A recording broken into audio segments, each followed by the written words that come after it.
The security guard laughed right in my face, a short, barking sound that echoed off the polished marble floors. Nice try, ma'am, but I see the CEO's wife pretty much every single day. He hitched a thumb across the cavernous lobby, all glass and steel that screamed downtown Chicago money. In fact, there she is now. That's when my world didn't just tilt sideways, it did a full-on gut-wrenching barrel roll. Because the woman sashaying through those revolving glass doors, juggling a designer handbag and a tray with 2 coffees from La Colombe, wasn't some stranger. It was my baby sister Caroline. Where are you watching from today? Go on and drop your location in the comments below. And don't forget to hit that like and subscribe button. Now let me back this train up and explain just how I wound up in that moment of pure, unadulterated humiliation. 3 months earlier, my husband, Jackson, had landed the promotion of a lifetime. CEO of Sterling Coal Capital, a high-powered investment firm on Wacker Drive. The only snag?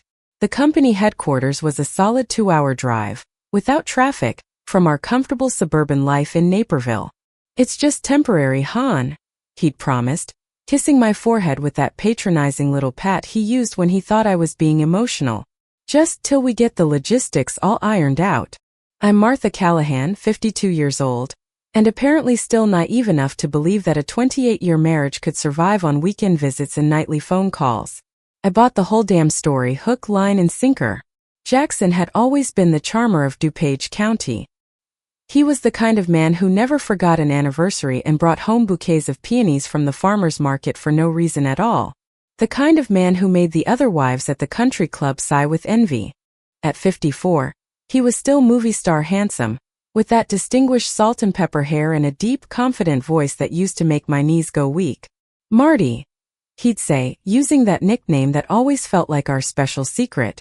You know I'd never do anything to hurt us. This job, this is for our future. Our future. What a load of crap that turned out to be. Through those lonely months, my sister Carrie had been my rock, or so I thought. She was 4 years younger than me and had moved back to Naperville 9 months ago, crashing in my guest room after her marriage to Bruce finally imploded. Just temporarily, she'd said, unknowingly parroting Jackson's new favorite phrase. She'd curl up on my Pottery Barn sofa, a glass of Chardonnay in one hand and a box of Kleenex in the other, weeping about Bruce's emotional unavailability while I rubbed her back and made all the right sympathetic noises. Men are such liars, Marty, she'd sob into a pillow. How can you be so sure Jack isn't changing? Being up there in the big city all alone. I just laughed it off. Oh, Carrie, please. My Jack isn't like that. My Jack called every night, right on the dot at 8 p.m. Central. My Jack sent me sweet, silly texts with bitmojis that looked just like him. My Jack promised he couldn't wait to get home every Friday. The irony was so thick now I could barely breathe through it. Over the years, Jackson had subtly, expertly trained me not to pry too much into his work life. It's all boring corporate stuff, babe, he'd say with a wave of his hand whenever I'd ask about a big deal or a new project. Let me handle all that stress so you don't have to. He hadn't been protecting me. He'd been conditioning me. He'd been training me to be the perfect mark, the unsuspecting wife who never asked the hard questions. I'd been planning this surprise for weeks. Jack's 54th birthday was coming up, and I wanted to do something big, something to remind him of the woman he fell in love with, not just the comfortable suburban wife he left behind from Monday to Friday. I'd gotten his executive assistant's number off one of his new, fancy business cards and sweet-talked her into helping me coordinate the whole thing. I'd bought a new dress, a stunning cobalt blue, his favorite color. I'd made reservations at Gibson's Italia, that swanky place overlooking the Chicago River he'd mentioned wanting to try. Carrie had been my biggest cheerleader. Oh, Marty, that's such a romantic idea, she gushed when I told her. Jack is so lucky to have a wife who cares that much. She'd even come with me to the mall to pick out the dress, insisting the blue one was the one. It really brings out the color of your eyes, she'd said, smiling at me in the dressing room mirror. Now, standing in that ridiculously opulent lobby, watching my sister chat up the security guard like they were old buddies, I realized she'd been right about one thing. Men are liars. She'd just conveniently forgotten to mention that sometimes sisters are too. The guard was still rambling on. Yep, Mrs. Montgomery comes by every morning around this time. Real sweet lady. Always brings her husband a coffee. Mrs. Montgomery. My married name. My identity for the last 28 years. Being worn by my sister like it was a Halloween costume. Carrie finally spotted me standing there, a deer frozen in the headlights of an oncoming semi. For a split second her face went completely blank with shock, a shade of white I'd never seen before. Then, like the seasoned actress she apparently was, the mask snapped back into place. "Marty!" she called out, her voice a little too bright as she walked toward me, arms outstretched for a hug I had no intention of accepting. What a surprise! What on earth are you doing here? What was I doing here? I was having a front row seat to the complete and utter demolition of my life. I came to surprise Jack for his birthday, I managed to choke out. My voice sounded thin and distant, like it was coming from the other end of a long tunnel. Carrie's I did this tiny little twitch. A nervous tick so small you'd miss it if you hadn't spent your entire life watching her lie about who stole the last cookie from the jar. "Oh, honey," she said, her voice dripping with fake sympathy as she reached for my arm. "Didn't Jack tell you? He had to fly out to L.A. this morning. Last-minute emergency with a client." Her voice was as smooth as silk, but I could feel the slight tremor in the fingers gripping my arm. Carrie was never as good a liar as she thought she was. The security guard, Frank, bless his simple, honest soul, looked confused. "But ma'am, Mr. Montgomery is upstairs. I saw him go up myself not an hour ago." Carrie shot Frank a look so cold it could have flash froze the Chicago River in July. "You must be mistaken, Frank." Frank. She knew his name. Of course she did. The sheer, calculated depth of the deception was starting to sink in, and it felt like I was drowning. "Actually," Frank continued, bless his heart, "I was just tellin' your sister here how you come by every single day. Mrs. Montgomery, right?" He glanced between the two of us, the gears finally turning as he registered the family resemblance in our cheekbones and eyes. "Wait a minute. Are you two sisters?" The silence that followed was stretched so tight you could have played a tune on it. "Well, this is awkward," Carrie laughed, but it sounded like grinding glass. "Marty, maybe we should, go talk somewhere private." "Oh, we're gonna talk, all right," I said, my voice dangerously calm. "But first, I'm going upstairs to wish my husband a happy birthday." Carrie's grip on my elbow tightened. Her perfectly manicured nails, the shade of pale pink I'd helped her pick out last week, dug into my skin. "Marty, please, just let me explain." "Explain what, Carrie? Explain why you know the security guard's first name? Explain why you're bringing my husband his favorite coffee? Or maybe you want to explain why he, and everyone else in this building, thinks you're Mrs. Montgomery?" Heads were starting to turn. A woman in a sharp pantsuit paused by the elevator bank, her head cocked, clearly eavesdropping. Two men in $1,000 suits slowed their pace, their conversation forgotten as they tuned into our little domestic drama. "Ladies," Frank interrupted, his voice laced with nervousness, "maybe you should take this outside." "Marty, you don't understand," Carrie pleaded, her voice a desperate whisper. "It's not what you think." "Really? Because what I think is that you've been playing house with my husband while I've been back home in Naperville, feeling sorry for you and your terrible marriage." My voice was rising, echoing off the marble, and I couldn't have cared less. "What I think is that every single night when he called me at 8 o'clock sharp, you were probably sitting right there on the couch next to him, listening to every word." The color drained from Carrie's face, leaving her looking sallow and guilty under the expensive track lighting. "Ladies." A deep voice boomed across the lobby, a voice I knew better than my own. I turned to see Jackson stepping out of a gleaming brass elevator, straightening his silk tie. His face went through a rapid-fire series of expressions in about 2 seconds flat. Surprise, then panic, then cornered animal guilt, and then, bizarrely, something that looked almost like relief. "Marty," he said, striding toward us with that easy, confident gait I had fallen in love with all those years ago. "What a wonderful surprise." He leaned in to kiss my cheek as if everything was perfectly normal. As if his wife and his mistress having a showdown in his office lobby was just another Tuesday. I took a sharp step back out of his reach. "Happy birthday, darling," I said, my voice dripping with saccharine sweetness. "I brought you a present." Jackson's eyes darted nervously from me to Carrie, then back to me. "You didn't have to do that." "Oh, but I did. I brought you the gift of truth." I let my eyes sweep around the lobby, making direct eye contact with our growing audience. See, I was planning on surprising you with a romantic dinner and a night at the peninsula. But instead, I get to surprise you with the fact that I know you've been screwing my sister. The lobby went so quiet you could have heard a pin drop. Jackson's charming CEO mask didn't just slip. It shattered into a million pieces. "Marty, please," he said, his voice dropping into that low, reasonable tone he always used when he wanted to make me feel like I was being hysterical and irrational. "Let's not do this here." "Why not here?" I demanded, gesturing around at the captivated onlookers. "These people should know what kind of man they're working for. A real family man, right?" Carrie was now tugging on my other arm, her panic escalating. "Marty, you're making a scene." "Am I? I thought I was just having a little chat with my husband and my sister. You know, some quality family time." Just then, a woman in her late 30s with a kind face approached us hesitantly. "Excuse me, are you Mrs. Montgomery? I'm Rebecca from the accounting department. I've heard so much about you." Carrie opened her mouth to speak, but I beat her to the punch. "No, sweetie. That's Mrs. Montgomery," I said, pointing a finger directly at Carrie. "I'm just the actual wife." Rebecca's eyes went wide. "Oh my God." Jackson stepped forward, his CEO persona kicking back in like a defense mechanism. "Rebecca, why don't you head back upstairs? This is a private family matter." "Right," Rebecca stammered, backing away slowly like she'd stumbled upon a bear in the woods. I'll just pretend this never happened." "You do that," I called after her.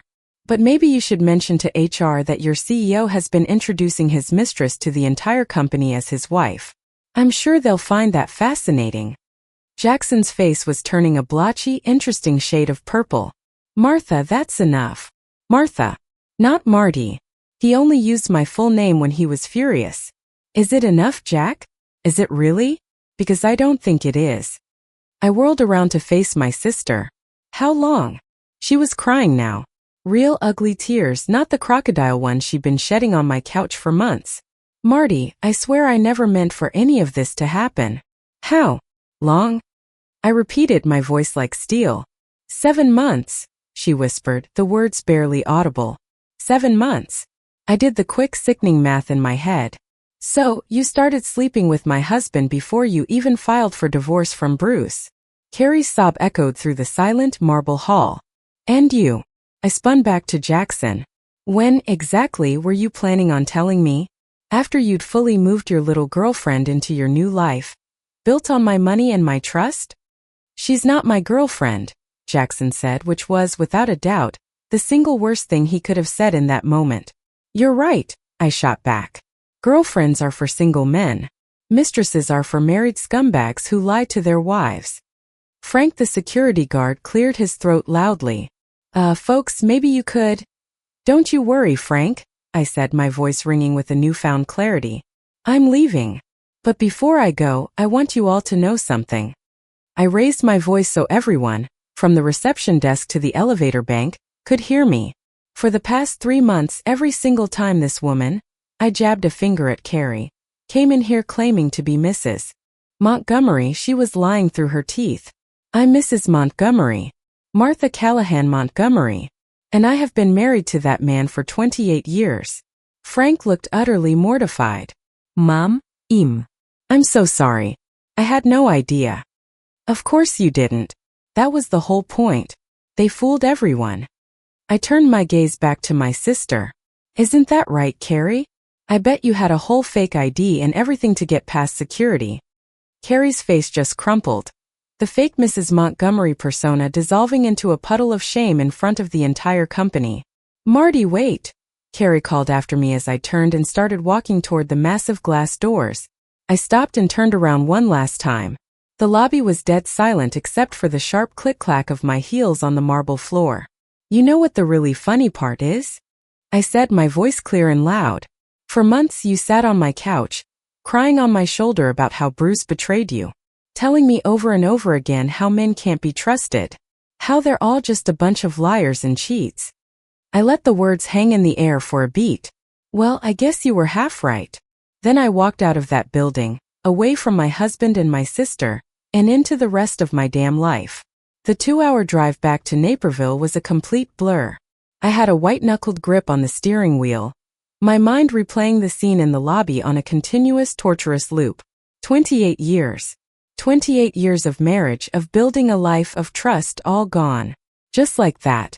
My sister, my baby sister, the one I'd taught to ride a bike and helped with her homework, had not only stolen my husband but had stolen my very identity. My phone started buzzing in the console before I'd even hit the 88 tollway. Jackson, of course. I let it go to voicemail. A minute later it rang again. Carrie. Voicemail. Then Jackson again. I finally reached over and just turned the phone off. Inside the house, our house, though I guess it was just my house now, everything was a monument to my own stupidity. The wedding photo on the mantelpiece, the two of us grinning like idiots on a beach in Hawaii. Jackson's favorite coffee mug sitting in the sink. Carrie's wine glass from the night before, when we'd shared a bottle of Pinot Noir, and she'd cried about how lonely she was. The sheer breathtaking hypocrisy of it all made me want to scream. The wine glass was the first thing to go. I picked it up and threw it with all my might into the kitchen trash can, where it shattered with a deeply satisfying crash. Then I sank onto the couch, the very spot where Carrie had spent countless hours playing the victim, and I started to laugh. It wasn't a happy sound. It was the kind of hysterical, unhinged laughter that bubbles up when your brain simply cannot compute how spectacularly and completely you've been played for a fool. 7 months. I had spent 7 months propping up my sister, feeling sorry for her, while she was actively sleeping with my husband and living my life. 7 months of those "how was your day, babe?" phone calls while she was probably lying naked in bed next to him. 7 months of those weekend visits where Jackson always seemed so distracted and tired. I thought it was work stress. Turns out, he was just exhausted from the Herculean effort of juggling 2 women. My phone buzzed. I'd forgotten I'd only silenced it, not powered it down. A text message from Carrie. "Please, Marty. We have to talk. Let me explain." Oh, she wanted to explain. That was rich. Perfect. I turned the ringer back on and dialed her number. "Marty? Thank God you called." "Start talking," I said, my voice flat and cold. "And Carrie, don't you dare lie to me. Not anymore." I could hear her sniffling on the other end. "I never ever meant for this to happen. When I moved in with you 9 months ago, I was just so broken. Bruce was filing for divorce, and when Jack would call, sometimes I'd be the one to answer because you were in the shower or out in the garden." "When did it start?" I cut her off. The feelings or the physical part? Both. A long, heavy pause hung between us. The feelings, they started after about 2 weeks. He was just so kind to me, Marty. He'd ask how I was really doing. He would actually listen. Bruce never listened to me like that. "And the physical part?" I asked, my stomach twisting into a knot. "The weekend. The weekend you went to Mom's funeral." I nearly dropped the phone. Mom's funeral was 7 months ago. I had driven 5 hours to Springfield to bury the woman who had raised us. I had held Carrie in my arms while she sobbed about how lost and alone she felt in the world. Jackson had stayed behind, claiming he had an unavoidable, critical deadline at work. Or so he'd said. "You slept with my husband," I said, the words tasting like poison. "The same weekend I was burying our mother." "Marty, I was a wreck. We both were. It just happened. It just happened 7 months ago, and it's been happening ever since." "Yes," she whispered. At least it was the truth. Finally. "And you're divorced from Bruce? You told me you just filed the papers 2 months ago." Another pause. Bruce filed 8 months ago. It was finalized last month." "So you lied about that too." "I was so embarrassed," she whimpered. "Bruce found out about," she trailed off. "About what, Carrie?" "About an affair I had with his business partner. That's why he filed for divorce so quickly." So, my sister had a pattern of sleeping with unavailable men. Fantastic. Wow, Carrie. Just wow. "Marty, please. Don't ever contact me again." I hung up the phone and hurled it across the living room. It smashed directly into our wedding photo on the mantel, sending shards of glass cascading across the hardwood floor. Perfect. Now everything was broken. And in that moment of absolute devastation, I realized something that should have terrified me, but instead felt strangely, powerfully liberating. I had absolutely nothing left to lose. The next morning I woke up on the couch, surrounded by a mountain of used tissues and an empty bottle of wine. My head was pounding like a drum solo, and my mouth tasted like I'd been gargling sand and regret. But for the first time in months, maybe even years, my mind was crystal clear. I had work to do. My first stop was the office of Brenda Shapiro, the most feared divorce attorney in the Chicago metro area. I Googled her at 3 a.m. after the wine had worn off and the cold rage had set in. Her website said she specialized in high-asset divorces with significant deception factors. Sounded about right. Brenda's office in the Loop was exactly what you'd expect from someone who charged $750 an hour. Plush leather furniture, intimidating degrees from Harvard and Yale on every wall, and a receptionist who looked like she could make a Navy SEAL cry.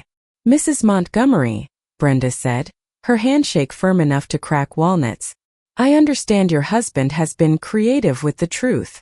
I laid it all out for her. The whole sordid, humiliating story, from the promotion to the lobby confrontation to the phone call with Carrie. Brenda took meticulous notes on a yellow legal pad, her expression never once betraying shock or surprise, which either spoke volumes about her professionalism or the general depravity of the human race. "How long has he been in this new position?" she asked, her pen scratching across the page. 3 months. "And his salary?" I told her the 6-figure number Jack had quoted me. Her perfectly sculpted eyebrows rose just a fraction of an inch. "Stock options?" "Yes." "Property? The house in Naperville?" "It's in both our names." "Any other assets?" "For 401k investments?" "He has a 401k from his old job, some mutual funds, and now whatever perks and bonuses this new CEO job comes with." Brenda was scribbling furiously. "And your sister? Have you been able to verify her divorce status?" She told me it was finalized last month, 8 months after her husband filed. "We'll need to verify that independently," she said, making another note. "And Mrs. Montgomery, based on what you've told me, I think we need to conduct a serious forensic financial investigation. Immediately." 3 hours later, I walked out of Brenda Shapiro's office with the business card of a private investigator and a court date for a temporary restraining order on all our assets. Brenda's team of forensic accountants was going to dig into every corner of Jackson's finances, verify every word of Carrie's story, and perform something she called aggressive asset tracing. "Mrs. Montgomery," Brenda had said as I was leaving, her eyes sharp and focused. "In cases like this, it is not uncommon to discover that a spouse has been hiding assets for much longer than the affair. Be prepared for some surprises." Surprises? As if I hadn't had enough surprises to last a lifetime. My phone had been buzzing nonstop all morning. 23 missed calls from Jackson, 15 from Carrie, and a handful from numbers I didn't recognize. Probably Jackson's lawyer or his poor, duped assistant. I ignored them all. Instead, I drove straight to our local bank. "I'd like to check the balance on all of our joint accounts, please," I told the teller, my voice shaking slightly. What I found made my blood run cold. The joint checking account, which should have had around $15,000 in it for monthly bills, had less than $300. Our main savings account was completely empty. The investment account we'd been painstakingly building for our retirement for over 2 decades had been liquidated 2 months ago. Where did the money go? I asked, my voice barely a whisper. The teller, a kind-faced woman named Patty, pulled up the transaction records. "Ma'am, it looks like there were a series of large wire transfers to an account under the name Montgomery Innovations, LLC. Montgomery Innovations, not Sterling Cole Capital. Can you tell me when these transfers started?" Patty scrolled through the records. "The first one was 18 months ago. They were small amounts at first, then they got progressively larger over the past 6 months. 18 months. Jackson had been systematically stealing from our future for a year and a half. Long before the fake promotion, long before the affair with my sister. This wasn't some recent lapse in judgment. This was a long con. A premeditated, meticulously executed plan. I drove home in a daze. He had been methodically draining our life savings while I trusted him without question. The promotion, the move to the city, the charming nightly phone calls, it had all been a performance. An elaborate piece of theater designed to keep me docile and oblivious in the suburbs, while he dismantled our entire financial life. When I pulled into my driveway, Carrie's Honda Civic was parked in my spot. She was sitting on my front steps, her makeup smeared and her clothes rumpled, looking like she'd spent the night in her car. She jumped up the moment she saw me. "Marty, please. We have to talk." "We talked yesterday, Carrie. You hung up on me." "I should have hung up on you 30 years ago." She followed me as I walked to the front door. "Please, Marty. 5 minutes. That's all I'm asking." Against my better judgment, I unlocked the door and let her in. "I need to tell you something about Jack," she said the moment the door was closed. "Something I should have told you yesterday." "What now, Carrie?" She took a shaky breath. "He's not really the CEO of Sterling Coal Capital." The world, which had just started to feel level again, tilted violently on its axis. "What in God's name are you talking about? I mean, he's been lying. To both of us." "Carrie," I said, my voice dangerously low. "Sit down." She perched on the very edge of the sofa, looking like a cornered animal ready to bolt. "Smart girl. Jackson didn't get a promotion to CEO of Sterling Coal Capital, did he?" Her face went pale. "No. He started his own consulting firm a couple of years ago. It's called Montgomery Innovations." She wrung her hands. "He's been using it to con people. 2 years. Not 18 months like the bank records suggested. He'd been planning this for even longer." "What exactly did he tell you?" "He said his consulting business was on the verge of a major breakthrough, and he needed private investors to expand. He told me we'd be partners, that we were building something amazing together." Carrie's voice broke. "I gave him my entire divorce settlement from Bruce, Marty. All of it." A wave of nausea washed over me. "How much?" $250,000. I felt sick to my stomach. "When?" "4 months ago. He said once the business really took off, we'd have enough money to start fresh, to go somewhere new and leave all this ugliness behind." The ugly, twisted pieces of the puzzle were finally clicking into place. Jackson wasn't just a cheater. He was a full-blown con artist. He was running an elaborate investment scam, using his charm and a web of lies to convince vulnerable women to give him their money. "Carrie, how many other women do you think there are?" She just stared at me blankly. "Other women?" I pulled out my phone and did a quick Google search. It didn't take long to find what I was looking for. Sterling Coal Capital was a very real company. "Want to know who the actual CEO of Sterling Coal is, Carrie?" She shook her head mutely, but I told her anyway. "A man named Robert Martinez, 63 years old, been with the company for 20 years. Their website has pictures of him in board meetings from last month." Carrie started crying again, but this time, it looked like genuine soul-crushing devastation instead of manipulative self-pity. "So, Jack isn't a CEO at all." "No," I said, the cold, hard truth settling in my bones. "Jack is a con man, and we're both his victims." Just then my phone rang. Jackson again. This time I answered, and I put it on speaker. "Hello, sweetheart," I said, my voice as sweet as poison. "How's the fake CEO business treating you today?" Dead silence on the other end. "Marty, we need to talk." "Oh, we are way past talking, Jack. But I do have a few questions for you.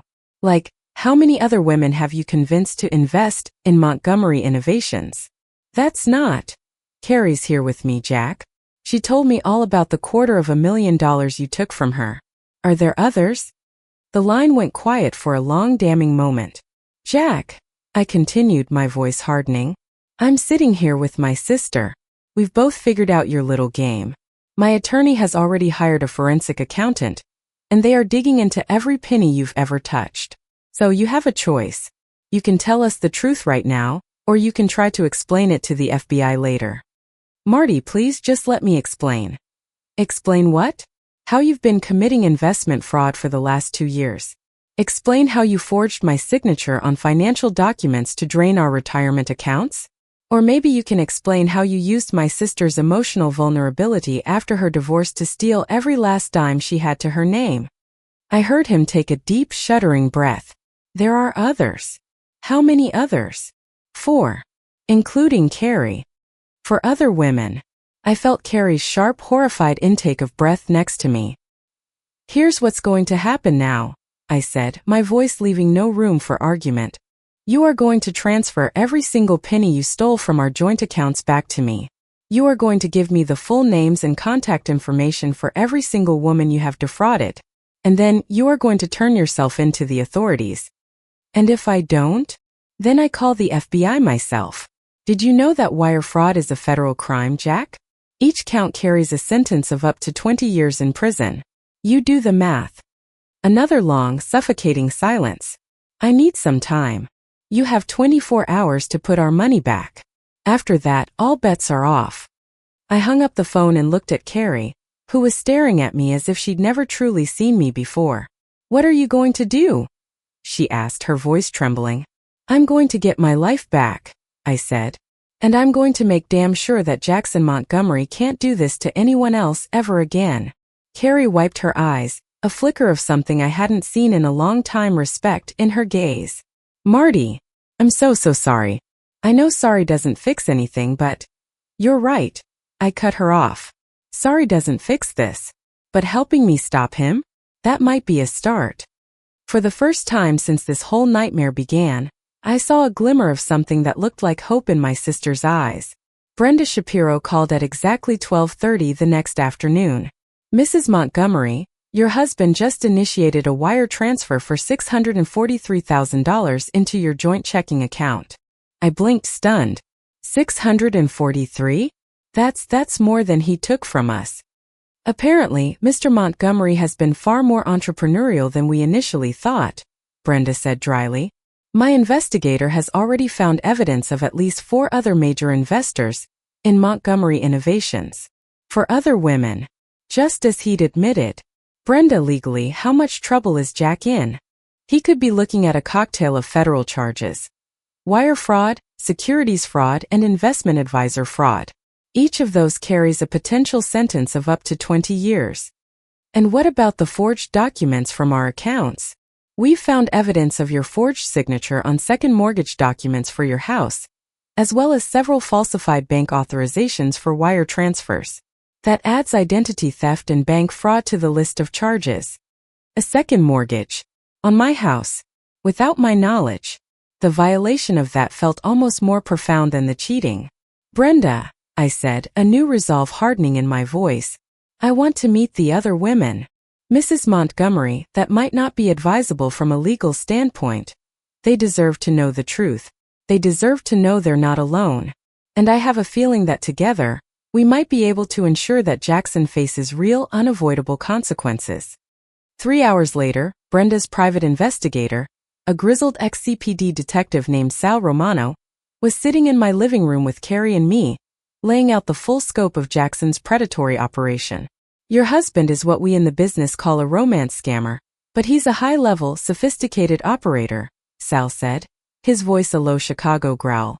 He targets middle-aged women who are going through major life transitions, divorce, death of a spouse, career changes. He presents himself as this successful, charming Prince Charming, gains their complete trust, and then convinces them to invest in his bogus businesses. Sal opened a thick manila file and began spreading photographs and documents across my coffee table. Diane Sterling, 55, from Winnetka. Recently divorced from a prominent surgeon. She gave him $80,000 8 months ago. Maria Fuentes, 49, from Pilsen. Widowed 2 years ago when her husband, a firefighter, died in the line of duty. She invested $120,000 last year. Linda Kowalski, 53, a recently retired teacher from Beverly. $67,000, 5 months ago. I studied the faces in the photos.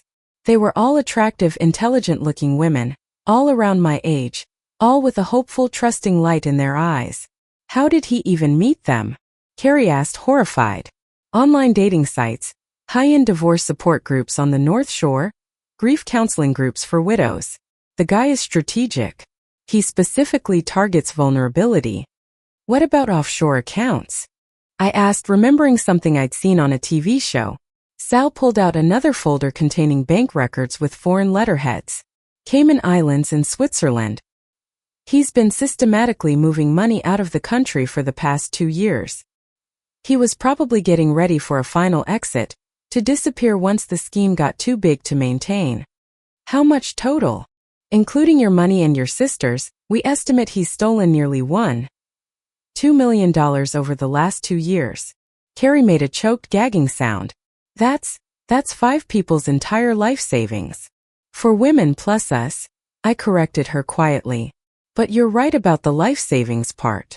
Sal leaned forward, his expression serious.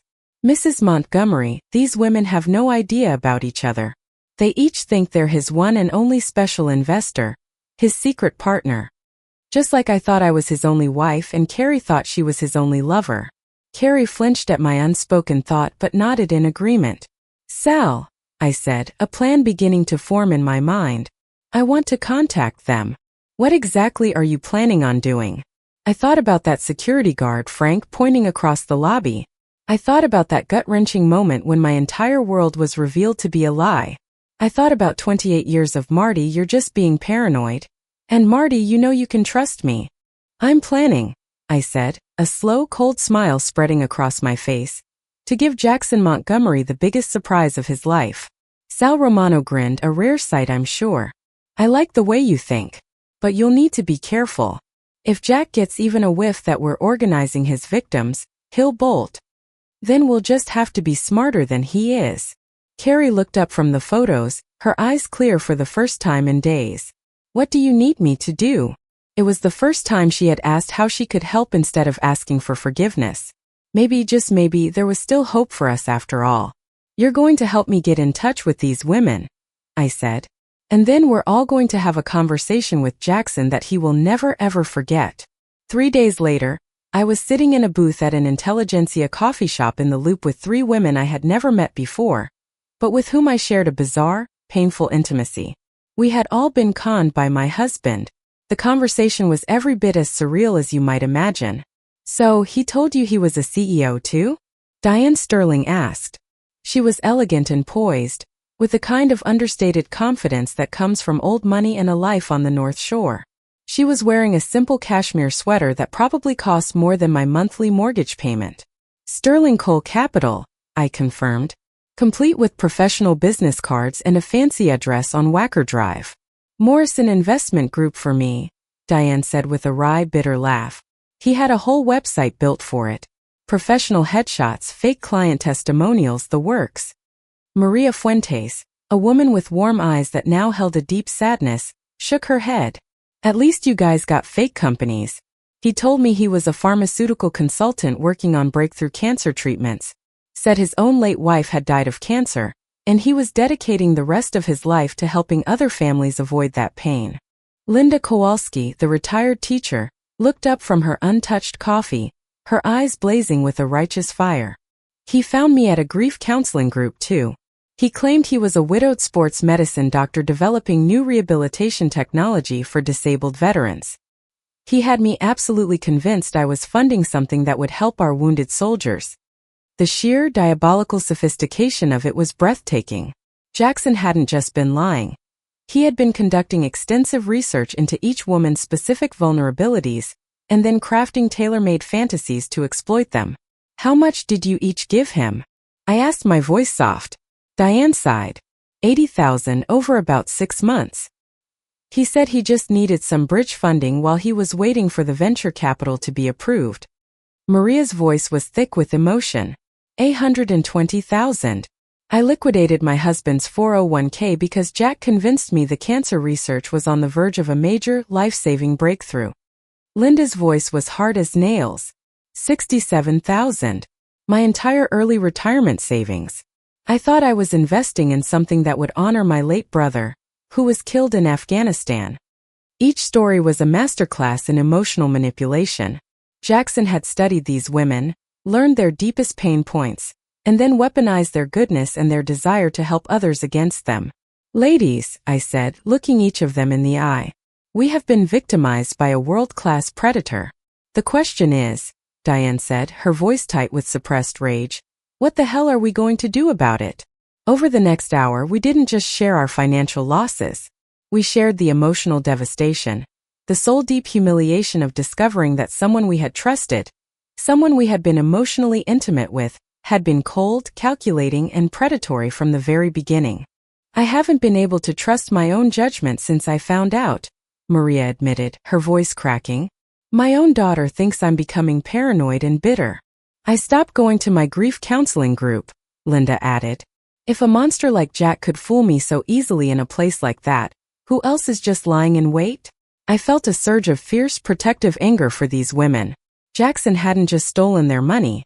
He had stolen their ability to trust, their sense of safety in the world. Here's what I think we should do, I said, leaning forward. We're going to confront him. All of us. Together. Diane looked skeptical. And why would he ever agree to meet with all of us? I smiled. Because he won't know you're coming. The plan was simple in its audacity but required careful, almost military-style coordination. Jackson had been blowing up my phone for days, texting and calling, begging for a chance to explain himself, to work things out. I had finally agreed to meet him for dinner at Gibson's Italia, the same restaurant where we'd had our very first date 30 years ago. The sentimental manipulation was a touch he'd appreciate. What Jackson didn't know was that Diane, Maria, and Linda would already be at the restaurant when we arrived, scattered at different tables. Sal Romano would be in a corner booth, playing the part of a businessman on his laptop, but with professional audio and video recording equipment capturing everything. And Carrie would be our lookout, posted outside, just in case Jackson tried to make a run for it. What if he recognizes us before you get there? Linda asked nervously. He might, I admitted. But that's part of the point. I want him to see all of us together in one room, and I want him to feel his carefully compartmentalized world come crashing down around him. Maria leaned forward, a determined look on her face. And then what? He says he's sorry and we all go home and feel better? Then, I said, we give him a choice. He can either cooperate fully with the FBI investigation, help us recover every single dollar of everyone's money from his offshore accounts, or he can face a mountain of federal charges without any possibility of a plea deal. Diane Sterling smiled for the first time since I'd met her. A slow, sharp, dangerous smile. I like it. When do we do this? Tomorrow night, I said. Ladies, it's time to take our power back. Friday night arrived with a crisp autumn wind blowing off Lake Michigan. The kind of weather that used to make me feel romantic and nostalgic. Now it just felt like the evening of reckoning. I arrived at Gibson's 15 minutes early, and saw that the other women were already in position. Diane was at the bar, nursing a martini, looking every bit the elegant socialite waiting for a date. Maria was seated alone near a window overlooking the river, a book in her hands, the picture of a woman enjoying a quiet solo dinner. Linda was at a corner table with Sal, playing the role of a business colleague, gesturing at some papers between them. At exactly 7 o'clock, Jackson walked in. He was wearing the navy blue canali suit I'd bought him for his birthday 2 years ago. He looked nervous but hopeful, like a man who genuinely believed his charm could still salvage something from the smoldering wreckage of his own making. Marty, he said, leaning in to kiss my cheek. You look beautiful. Thank you, Jack. You look like a lying, cheating, sociopathic con man, but I have to admit, the suit is nice. His smile faltered for a second, but he recovered quickly, pulling out my chair for me. I know you're angry. Oh, Jack. Before we start talking, there are some people I'd like you to meet. I gestured over to the bar, where Diane stood up and began walking toward our table. Jackson's face went completely white. He looked like he'd seen a ghost. Diane Sterling, I said pleasantly. I believe the two of you know each other from the Morrison Investment Group. Jackson's eyes darted wildly around the restaurant, a cornered animal searching for an escape, finally landing on Maria, then Linda. His jaw went slack. What is this? This is accountability, Jack, Diane said, her voice like ice as she pulled out a chair from a nearby table and sat down. Something you've been avoiding for a very, very long time. Maria approached from her table, her book left behind. Hello, David. Or should I say Jack? Remember me? Maria Fuentes. I'm the widow whose husband's life insurance money you stole for your fake cancer research. Jackson was looking around frantically now, probably calculating his exit routes, only to see Carrie standing just inside the front door, blocking his path. Linda joined us last, her voice deadly calm and quiet. Christina Bell. Or at least that's the name you used for me. You convinced me to cash out my entire teacher's retirement fund to help you create fake rehabilitation programs for veterans. The ambient chatter in the restaurant had died down around us. Other diners were trying to pretend they weren't staring, but the drama was far too compelling to ignore. Please sit down, Jack, I said, gesturing to the empty chair. We have so much to discuss.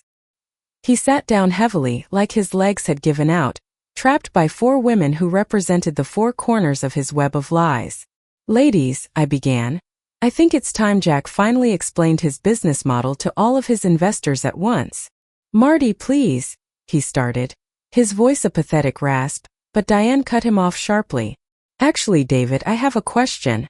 When you were telling me all those heart-wrenching stories about your late wife's battle with cancer, were you thinking about the $80,000 I'd just given you? Or were you genuinely enjoying the performance? Jackson's mouth opened and closed like a fish, but no sound came out. Wait a minute, Maria said, leaning forward intently. You told me your wife died of cancer too. Same story, different victim. He told me he was a widower as well, Linda added, her eyes narrowing. Apparently, being married to Martha didn't quite fit his pathetic, predatory narrative. I watched my husband's face cycle through a series of emotions. Raw panic, then deep, profound shame, and finally, something that looked like the utter exhaustion of a man who was tired of running. You don't understand, he said finally, his voice weak. I never meant for anyone to get hurt. Then where's our money, Jack? Diane demanded. The business ventures, they didn't work out. What business ventures? Maria's voice rose, laced with fury. The cancer research that doesn't exist? The investment firm that's nothing but a P.O. box in a UPS store? The sports medicine company that's registered to your home address in Naperville? Jackson looked genuinely stunned. How did you? We hired professionals, Jack, I said calmly. People who are much, much better at investigating than you are at lying. Sal Romano stood up from his corner table, walking over and placing his private investigator credentials squarely in the center of our table. Mr. Montgomery, I think it's time we had a frank discussion about federal crimes.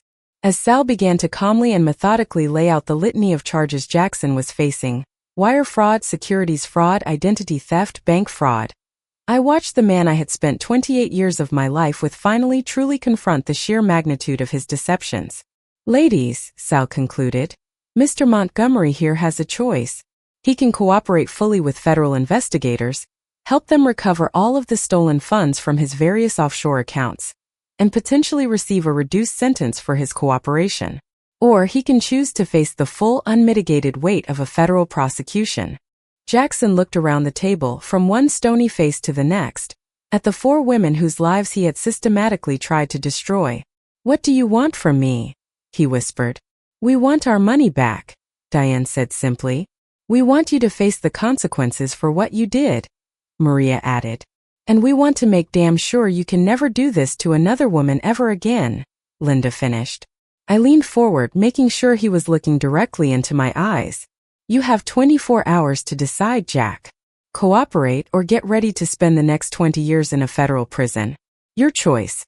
For the first time since I had known him, Jackson Montgomery looked like a truly defeated man.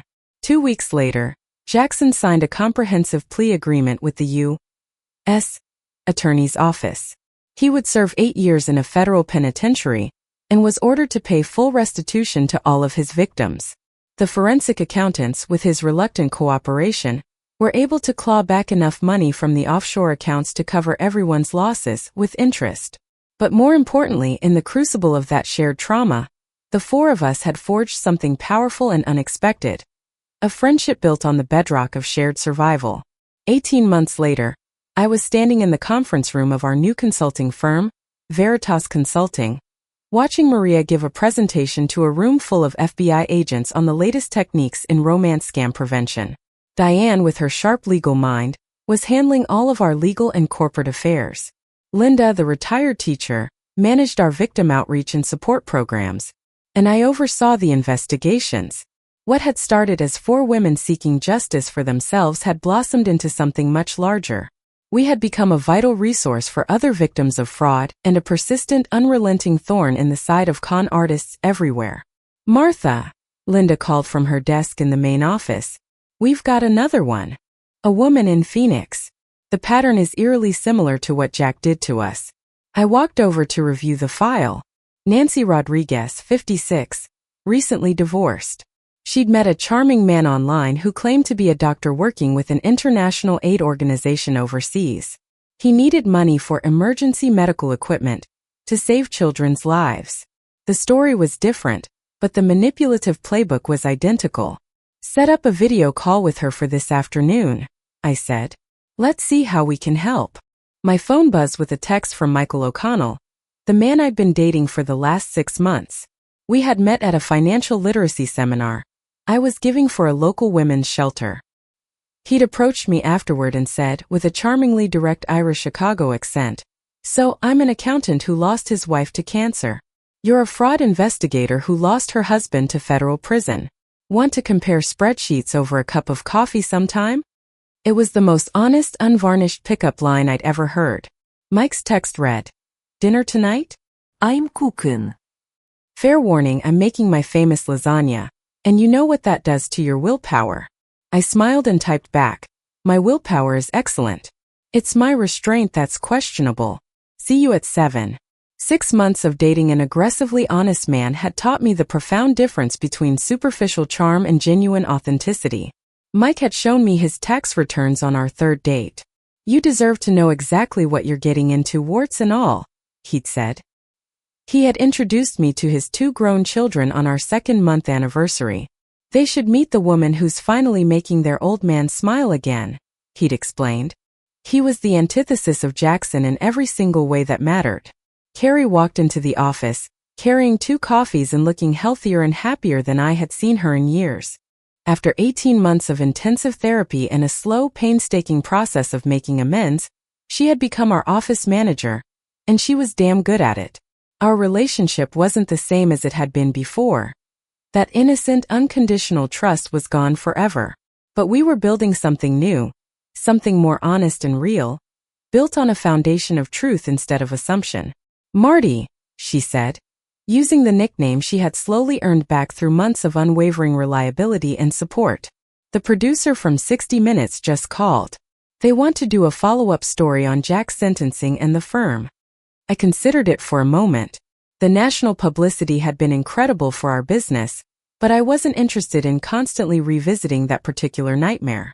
"Tell them no thank you. Our focus is on the future, not the past." Carrie nodded. "Got it. Also, Diane wants to know if you're free for lunch. She said she's got some big news on the Peterson case."